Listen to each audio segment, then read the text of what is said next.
Great. Alfredo and I were just talking, and real quick, Alfredo, I will let you know the Rob Lowe. What was that? Parks and Rec, I think was the Parks and Recreation. Parks Yeah. and Recreation. Thank you. The name of the show. Wonderful show, by the way. It's very benign, very nice humor. Um, I think I let you know this is that when you started making the comparisons and you're like, hey, he takes all the vitamins just like you. And, and I was like, no, he takes 36. I only take 27. And he remember he's a vegetarian just like you, Layne. I was like, Yeah. okay, well, maybe that, is true. Wants And to live forever and be young forever. wants to live forever. He said 150. I'm shooting for 180, though, There you Alfredo. go. Yeah, there you go. One step up or good old Rob Lowe. It did. And actually, when you said I looked like Rob Lowe, I'm going to forgive you because Rob Lowe is a few years older than me. But I think on the episode you were watching, right, they were filmed a few years before. So Yeah. the age is right about right. Did I tell you this? His character's birthday on the show. Okay, this is his character's birthday is exactly the same as my birthday. We got to sue somebody, Alfredo, right? Over this. I don't know who got this idea, right? Stuck in their head or whatever, but I don't know if it's Rob Lowe, but we're going to find somebody. Okay. Legal pet peeves. Mhm. Are there any things that you don't like about the law or that drive you crazy? Well, the reality of the situation is, law can be a stressful profession. It is what it is. It can also be a very rewarding profession, right? Ultimately, you serve, right? And you serve your clients. You can also serve your community, 100%. I do know that the War Law Group does all kinds of things. They do all kinds of charities. They donate lunch boxes and backpacks and all sorts of things, right? And but yeah, the law can be a little stressful. Every now and then you gotta unwind a little bit, right? And take some time off and talk to somebody right? And Yeah. watch an episode of Parks and Recreations for sure. They're, Gonna they're going to think we're go. getting paid for promoting this It's show. a good show, right? Thank you for introducing us, Alfredo, to Parks and Recreation. Every time Rob Lowe does something, Yuko hits me and she's like, see, I told you, just like you. Yeah, on it. No, it is a good show. What does Alfredo do to relax? Well, I'm a big fan of fishing, so I like to go on the weekends to the Keys Mm, and catch myself some snapper for sure. yeah. And maybe run a few laps around the neighborhood. Exercise is always very important. Yeah. Although nowadays I don't do as much as I used to anymore. And you know, when you start as an attorney, you work long hours. It's just part of the job. Right? As you get better at your job, you do more in less time. But at the beginning, you gotta be working like hours for sure. Right? Like Yeah. I start at 8:30, I leave at 7:30 at night. Right? And that's kind of like my work schedule.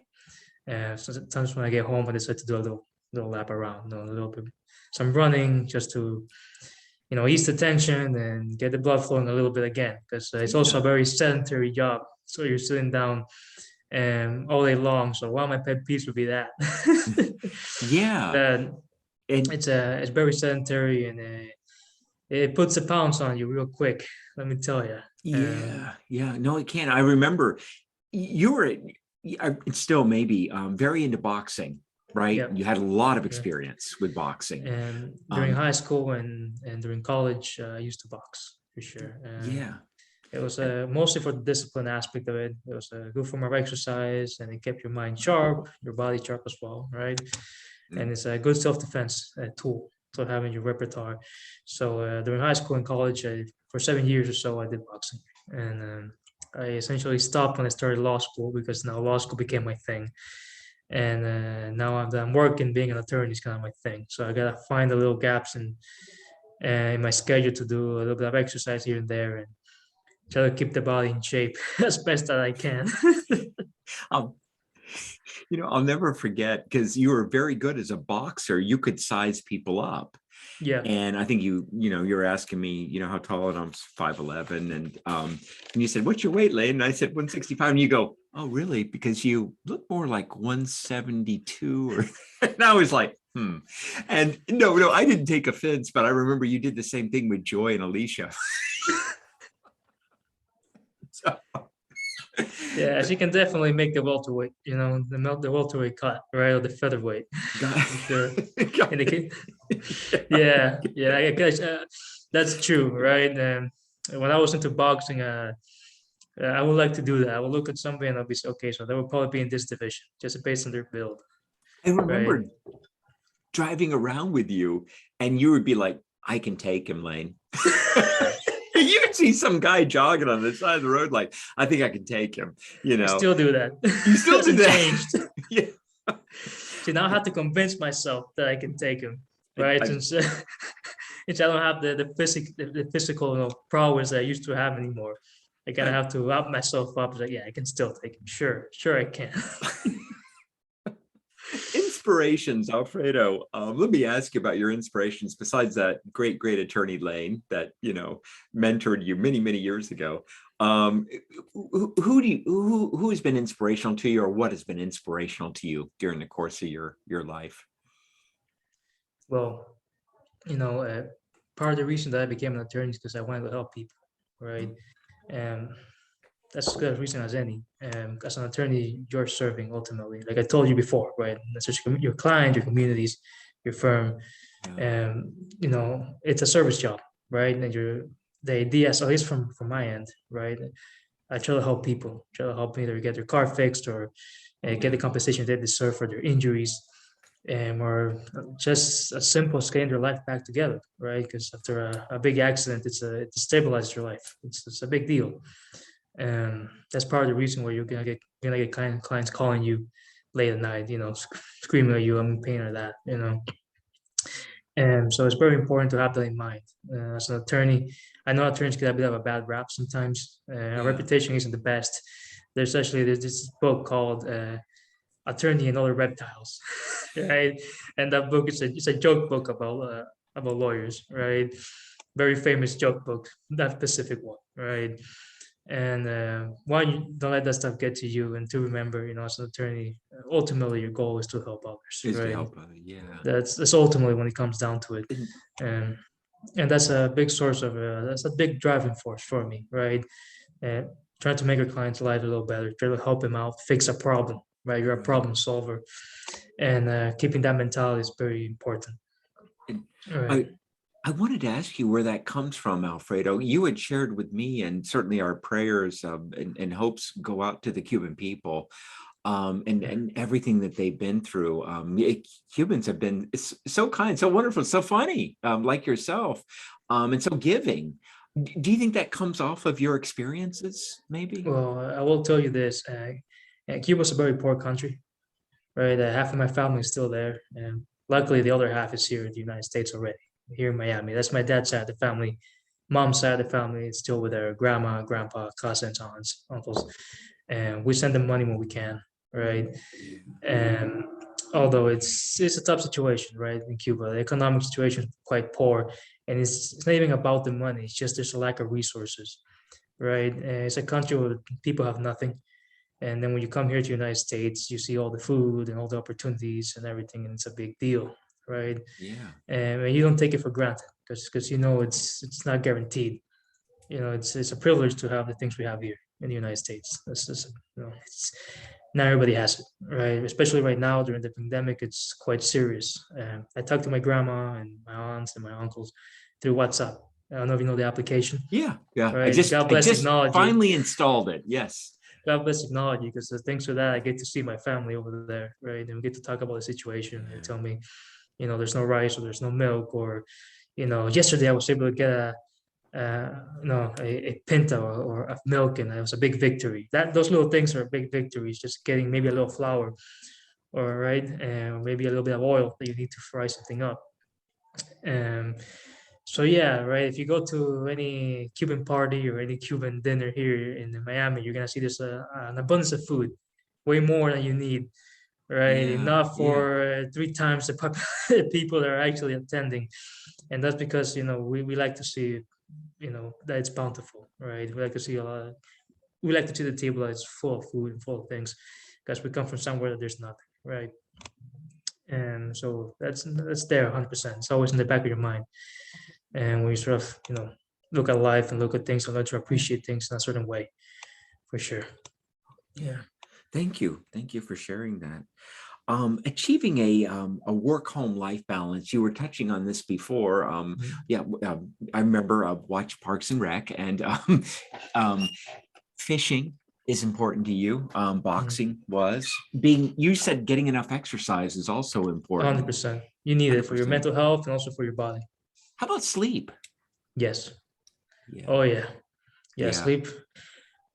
You you need to be sharp in this profession, right? And to be sharp, you're gonna need to sleep. You need to get your rest somehow. I try to sleep at least 7, 8 hours every night. I try, right? It is true that's not turning your work going hours at the beginning. It could be a stressful profession also. And the stress can affect your sleep a little bit, right? You yeah, dream with your day job, right? With your job, right? The yeah. clients complaining about this or going through this, or your boss is telling you to produce, or whatever the case may be. And you gotta learn kind of leave things at the door. Once you're done with once you leave for the day, you leave for the day, right? Don't bring that stuff with you. Otherwise, you'll never be able to relax. You'll be thinking about work Exactly. all the time. I know that we're technically attorneys always, right? And we're expected to act in a certain way always. Yeah. But as far as work is I, concerned, you gotta leave it at the door, right? No matter how late you leave, right? Like I leave at 7:30 at night, it's pretty late. It's fine. When I get home at 8 or so, I'm home, right? And focus on myself, having dinner, getting a bath, running a Mhm. lap around the neighborhood, whatever might be the case, and relaxing a little bit before the next day, right? And then the next day you go back to work again. It's how it is. You gotta make a living somehow, right? Yeah. Um, and that's it. And during the weekends, do something fun. In my case, I like to go fishing. I also like to, go to my cousin's place to play some dominoes for sure. Yeah. I We're know talking that's a about the very Cuban dominoes. thing. Yeah. Yeah. Do you also have Cuban coffee? Oh yeah, Oh, yeah. Okay. 100%. Wow. Cuban coffee and a few beers while I'm over there, in a safe space, of course. And I encourage you always to get an Uber to get back home. Right, take this from Thank you for mentioning that, from a Alfredo. bodily injury attorney who deals Especially with for car accidents, my students. and Yeah. you know what we call a DUI because that's a big problem for you, Mhm. right?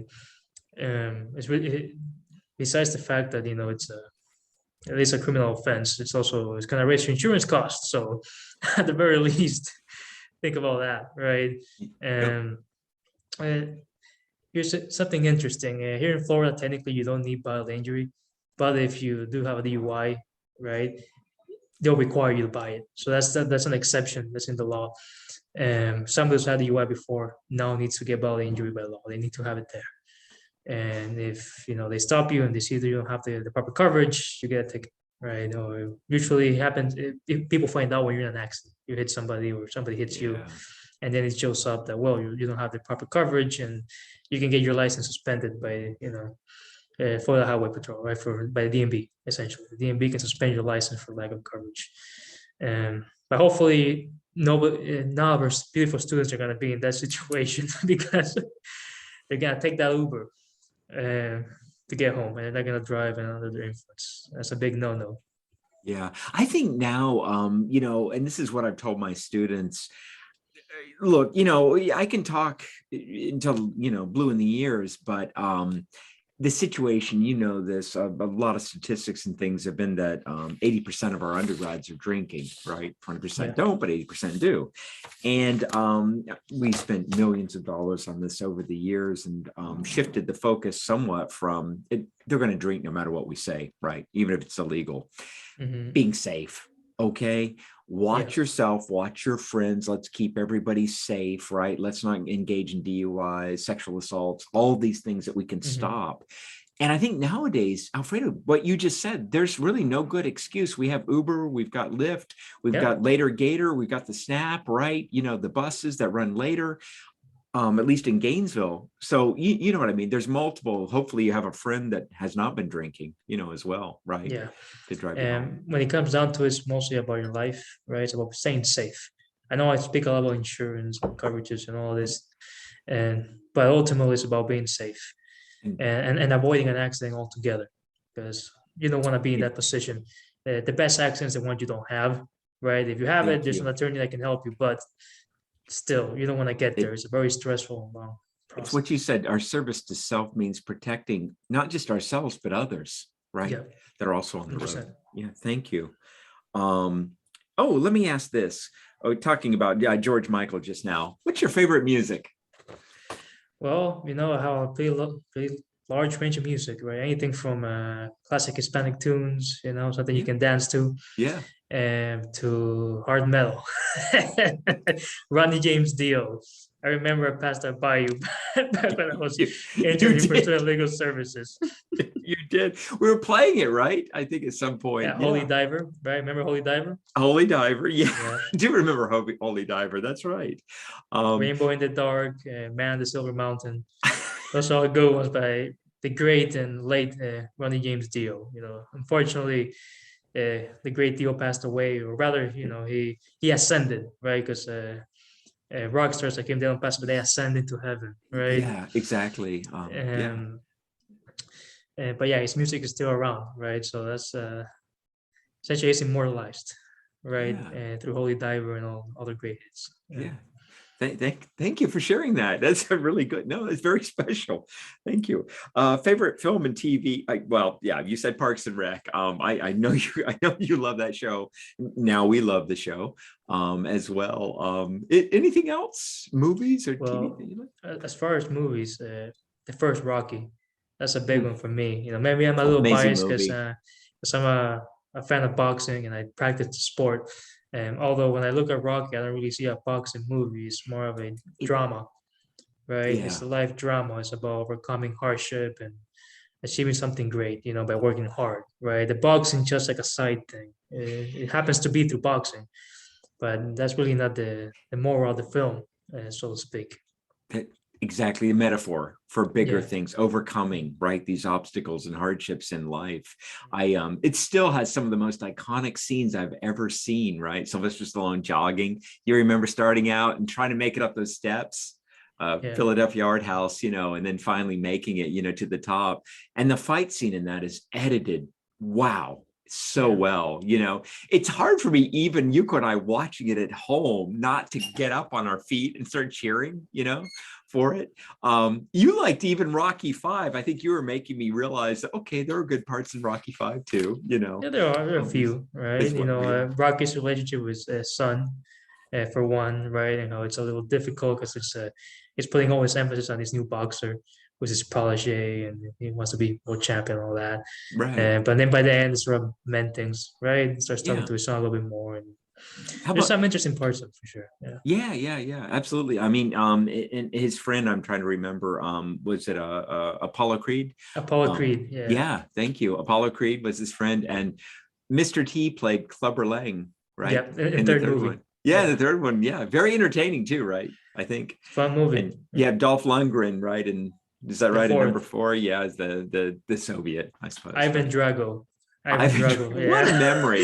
This is yeah. incredible. Wow. And now we have the wonderful Creed, right? Following up. Is that Yep, right? Yeah, yep. following up. Are, There's you- are you a it's a, fan of the new Creed films as well? And I am. It's like yeah, I hope they keep going. it's the new generation of rock, Thank essentially, you. right? Yeah, new generation Rocky. They're very similar to the old films, especially the first film, right? And the Yeah, fourth, right? Because they're built kind of like that. The first Creed is heavily based on the first Rocky, and then the second Creed is actually heavily based on the fourth film of all things, right? yeah, In the way it's yeah. structured, and Exactly yeah, right.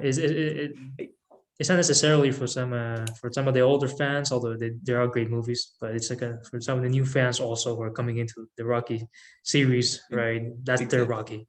I Uh, missed one of the Rocky films. What's the one? Is it Rocky Resurrection? Do you know the one in between, like number five and the Creed?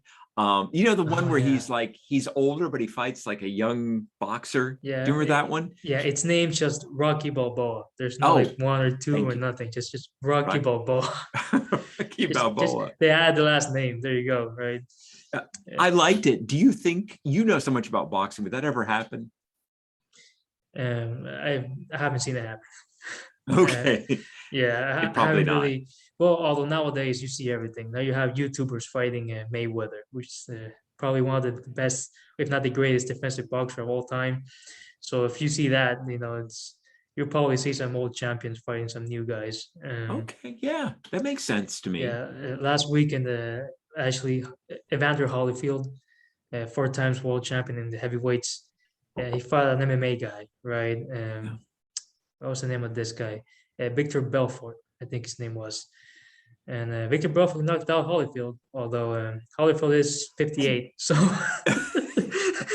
he's about to be I, 60. It yeah, was an unfair match, he's a but young man, Alfredo. You know, here. oh, You he does know, look hella good, for his age. He's yeah, still yeah, still in great shape, but he is yeah, 58, and the other guy's 40. So you know, yeah. it was a bit unfair in my It's all right. opinion. Hey, And Holyfield's like a treasure among the boxing world, so it's like don't hurt Holyfield. It's like you gotta preserve him for us. What are you doing? hey, who's your favorite Manny? I was gonna say, we can go through all the famous, right? It's Manny's last name. I'm trying to remember the Manny Philippine Pacquiao. Manny Manny Pacquiao. Pacquiao. Yeah, can't believe I forgot that. Muhammad Ali, right? We had gosh, I mean, all these boxers. Yeah, Tyson, that I grew up with, Sugar Ray Leonard. We can go back in history. Alfredo, you know so much about boxing. Mhm. Who's your favorite?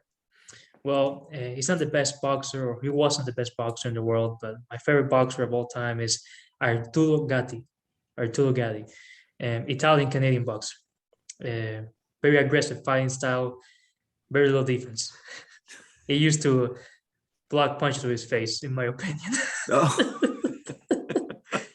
And so his gotcha. fights were always entertaining to watch, and he had a lot of guts and a lot of bravery. And he committed himself 100%. So there's this trilogy of fights with Mickey Ward, which is also a great boxer, also not the best boxer in the world. He had a couple losses, right? I think his record was 30 something victories, 15 losses. It's all right, but it's just the way they approached the sport and the way they gave their all. Yeah, they don't have the greatest skills, but any fight with Arturo Guy, you knew was going to be a great fight, because he was going to leave everything in the ring. And I believe I actually showed you the first fight in that trilogy. You did, yeah. No, Yeah, and I was really impressed. You're right. What a yeah, what a match, right? yeah, Those are a like bit brutal for classics. some though, Oh because it was yeah. and not for the faint of heart, to be honest. But No, no, yeah, no. It's actually a good point, to yeah, say about it. We talk about boxing and everything, but it can get pretty violent it is. sometimes, Oh, right? it is a rough sport. That's true. And last year was actually quite a rough year for boxing. We actually had several boxers that passed away. I think we broke a record. I think we had around 5 boxers who passed away last year from injuries in the ring, and I think before it was 4, and it was a long time ago. So it was quite the year, right? For multiple reasons. Right? It was a tough year Yeah. for everybody, but Well, can we do anything, headgear, or I don't know? Is there anything that, in your opinion, Alfredo? well, Um, honestly, the headgear doesn't really make much of a difference. It protects you from cuts and maybe from some swelling, but it won't protect you from the concussion. Because ultimately, what causes the concussion is your brain shaking in your head, right? And your skull hit the sides of your skull, and the helmet doesn't really protect you from that. And that's one of the reasons they removed the helmet from the amateurs now. They used to have the helmet in the amateurs and no helmet in the professionals. Now it's the same across the board because they made studies showing that the helmet doesn't help. It's actually a bigger target. All it does is make your head a bigger target, and you get hit more. Yeah, yeah, that's and remember professional wrestling went through unfortunately something similar, right? Where based on the moves and things, a lot of professional wrestlers were either seriously injured or died, because of it. Oh, Lucha Libre. Since I know we're hitting almost every topic here, but you were such a fan. You introduced it. You and I went through rankings, right? On it, naming our favorite wrestlers. Who's your favorite? Well, there's only one name that comes to mind. The man with the silver mask himself, El Santo, Oh gosh, the yeah. great, the mighty, the beautiful. He's incredible. Yeah. El Santo. And the great thing about El Santo is he leaves us with a legacy of amazing movies too, right? Oh yeah. I always liked El Santo movies. You know, it's kind of fascinating because he's wearing the suit with the mask, right? And I guess it's a fiction. We all kind of know who El Santo is, right? Mhm. But we accept this persona, Yeah. that he was doing, right? Even in And American wrestling, right? In American wrestling, you usually don't see the masks. And the mask, there are some, right? Like Mysterio, that's one that does have the mask, and he Mysterio, kind yeah, of follows that traditional, Mexican wrestling. right. But really the mask is mostly from Mexico, right? Lucha libre, right? It's a Spanish word, right? But even in American wrestling, it's a lot about the character, right? Characters like the Undertaker, who apparently is immortal, right? Even though he loses sometimes, but he never dies, right? They just have to seal him away, or put him in a coffin or something until he rises again, right? Yeah, that's the Undertaker, or Hulk Hogan. He's had his issues. I'm not gonna comment on any of that, but Hulk Hogan as a professional wrestler and as a character was quite entertaining. He would rip off his shirt and Yeah, yeah. flex his muscles, and he had that mustache that was very iconic. And so he was a character in a way. There's toys for children, all that. Yeah. Yeah, I think Teenage Mutant Ninja Turtles, right? That was a big part of my childhood for sure. Yeah. Big fan of the TMNT. Do you want to share with us, how big of a fan you were? Layne loves the story. He loves I do. I love this story. It was. I always say it's the story of my first boxing match when I was 6 years old, and it was over a Ninja Turtle toy at the flea market. All right. So this is what happened. And I was with my mother at the flea market, and in the distance, shining in the distance, right, the sun was behind. It was beautiful. It was beautiful. Let me tell you. There was this foot, 12-inch, right, long Ninja Turtle, right, a foot long toy, this huge toy, and I was a kid, I was small, so for me that would be what, like my entire arm, is just this large Ninja Turtle, and I saw it, and I was a big fan, so I immediately started to run towards it to get it. But at the same time, there was another kid from the other end who saw the same toy, so he also started running. And I got there first, right? So I won the foot race. I had the toy in my hand, I was the victor, by conquest, or by speed at the very least. And he didn't like it very much, right? He was upset. So he was the one who raised the fist to me first, for sure. And so I remember handing the toy to my mother, very serious, very serious. I was like, "Mother, hold this for me," right? And I started doing the whole, pull off your sleeves, get in position. Got my guard up and everything, put my head down, right, and all that. And I fainted to the face and got him in the body, and then that's all it took, just the one, the one hit to the gut, and he kind of sort of doubled over and started crying. And then his dad was on the other end, and it's like, you lost, kid. Sorry, son. Fair and gotta square. toughen up. Yeah. How old was this other kid, too? Or it wasn't two. We were similar age and size. Okay, yeah. But, it was a fair fight. It was a fair fight. Got it. And then I paid for my mom paid for the toy because I was 6. I don't have any monetary capacity at that age, and then I took it home, and I still have it. I still have it. I'm 27. Yeah, this was a major battle, right? Was fought over this toy. Yeah, for sure. And I think back in it, I'm kind of surprised I had the knowledge to actually, because I felt a little dirty, right? I made a feint to the face. I actually had that malice in me as a 6-year-old to fake a punch to the face so I can get him in the body. In the gut. At least it was above the belt, right? Yeah, and I didn't hit his face, even as a kid, I kind of didn't want to do that, I was like, just quick shot to the body, So you've always had great moves. Wow. Wow, got a body blow in. That is amazing. That was a story when I was 6, and I still have the toy, so I've never forgot it, because the toy is a reminder, right? It's like, I remember that. I kind of wonder how the kid's doing. I think about him all the time. You do? Really? Yeah. To this day? Yeah, I do. I wonder how he's doing now. Maybe he's married, got kids. Who knows? Right? Because he's probably my age. He's my age now. And he's an adult, you don't think of him as like being a complete loser because from that time on, no. You think he got his life together, and I like to think that. I like to think that he's employed, and he's got a nice car and got a nice house and wife and all that.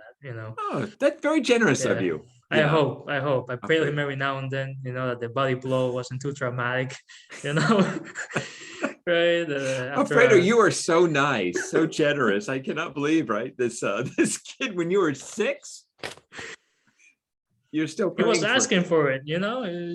Yeah. No. You took care of business, but you are also praying for him now, right? Yeah, because now I'm an adult and I only remember him as a kid, right? Yeah. So in my memories, he's still 6.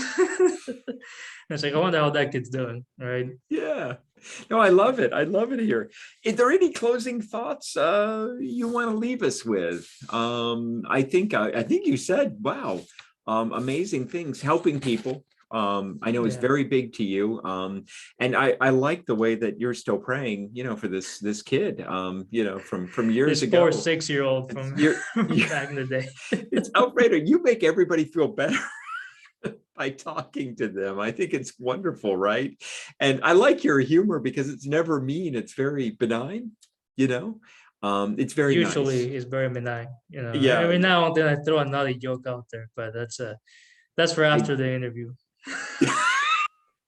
now I want to end it. So we can get to the naughty joke here. I can't imagine Alfredo with a naughty joke. Yeah, it's too interesting. So Alfredo, thank you again for appearing. It has been a real pleasure. It's always a pleasure talking to you. The only thing is I wish you were here in Gainesville, so that we could still jog. I don't know, boxing, you would take me like, yeah, every single time. So just gonna admit that. But I do need some lessons at one point here. Thank you again. You have been so gracious, such a kind guest, and everyone. I just want to. Yeah, I can't say enough about Alfredo. He's really a wonderful, integral part of our office. We still talk about him. I don't know if it's maybe almost every day. What would Alfredo do? It's the expression that we use. Alfredo, I wish you the very best and have a great evening. And thank you again. Thank you, Layne. Take care of yourself.